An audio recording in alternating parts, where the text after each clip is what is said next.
I ran into this last week. Here's what fixed it for me.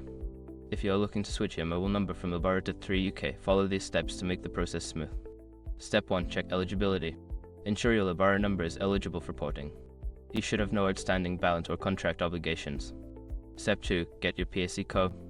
Request a porting authorization code PSC from Lebara. You can do this by texting PAC to 65075 or calling customer service. Step 3. Sign up with 3. Visit a 3 store or their website to sign up for a new plan. During this process, provide your PAC code when prompted. Step 4. Wait for the transfer. Once you've submitted your PAC code, wait for the transfer to complete. This usually takes up to 1 working day. Keep your old SIM until the transfer is confirmed. Step 5. Confirm the port. After the transfer is complete, check that your number is working on your new 3 SIM. If there are any issues, contact 3 customer support. Switching your number can be a bit daunting, but following these steps should help you get it done without a hitch. Good luck with your new plan.